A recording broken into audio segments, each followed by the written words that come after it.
ನಾವು ಗೊಲಿಯಾತನ್ನ ನೋಡಿದ ತಕ್ಷಣ ಭಯ ಪಟ್ಬಿಡ್ತೇವೆ. ಗೊಲಿಯಾತನ್ನ ನೋಡಿದ ತಕ್ಷಣ ಅವನ ಮಾತುಗಳಿಗೆ ಭಯ ಪಟ್ಬಿಡ್ತೇವೆ. ಅವನ ಶರೀರ ನೋಡಿ ನಾವು ಭಯಪಡ್ತೇವೆ. ಅವನ ಪರಿಸ್ಥಿತಿಗಳನ್ನ ನೋಡಿ ನಾವು ಭಯಪಟ್ಬಿಡ್ತೇವೆ. ಸಮಸ್ಯೆಯನ್ನು ನೋಡಿ ಭಯಪಡುವಂತ ವ್ಯಕ್ತಿ ಆಗಿದೆಯಾ, ಅಥವಾ ಸಮಸ್ಯೆಯನ್ನ ನೋಡಿ ಸಮಸ್ಯೆಯನ್ನ ಜಯಿಸುವಾತ ನನ್ನಲ್ಲಿದ್ದಾನೆ, ನಾನು ಆತನ ಮಗನಾಗಿದ್ದೇನೆ, ನಾನು ಆತನ ಮಗಳಾಗಿದ್ದೇನೆ ಅಂತೇಳಿ ಯುದ್ಧ ಮಾಡ್ತೀಯ ಹೋಗಿ? ಯಾವಾಗ ನಾವು ಯಾರು ಅಂತ ಅರ್ಥ ಮಾಡ್ಕೊಳ್ತೀವೋ ನಾವು ಅದನ್ನ ಮಾಡ್ಲಿಕ್ಕೆ ಹೋಗ್ತೇವೆ. ನೀನು ಗೊಲಿಯಾತ ನೋಡಿದ ತಕ್ಷಣನೇ, ಗೊಲಿಯಾತ ಅಂದ್ರೆ ಏನು? ನಿನ್ನ ಸಮಸ್ಯೆ, ನಿನ್ನ ವಿರೋಧಿ, ನಿನ್ನ ಬಂಧನ, ನಿನ್ನ ಸೋಲು, ನಿನ್ನ ಅವಮಾನ. ಇಂಥ ಗೊಲಿಯಾತ ನಿನ್ನ ಜೀವಿತದಲ್ಲಿ ಬಂದ ತಕ್ಷಣನೇ ಅಯ್ಯೋ ಅಂತ ಗೊಳಾಡ್ಬೇಡ. ಏನ್ ಮಾಡು?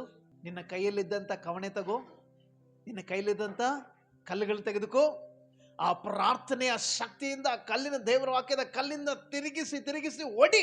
ಯಾರಿಗೆ? ಎಸ್, ನಿನ್ನ ಗೊಲಿಯಾತನಿಗೆ.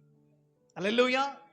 ಅವಾಗ ನಿನ್ನ ಸಾಮರ್ಥ್ಯ ಏನನ್ನೋದು ಗೊತ್ತಾಗ್ತದೆ, ನಿನ್ನ ನಂಬಿಕೆಯ ಸಾಮರ್ಥ್ಯ ಏನಂತ ಗೊತ್ತಾಗ್ತದೆ, ನಿನ್ನ ಪ್ರಾರ್ಥನೆಯ ಸಾಮರ್ಥ್ಯ ಏನಂತ ನಮಗೆ ಗೊತ್ತಾಗ್ತದೆ. ಲೋಕದಲ್ಲಿರುವವನಿಗಿಂತಲೂ ನನ್ನೊಳಗಡೆ ಇರುವವನು ಹೆಚ್ಚಿನವನಾಗಿದ್ದಾನೆ, ದೊಡ್ಡವನಾಗಿದ್ದಾನೆ.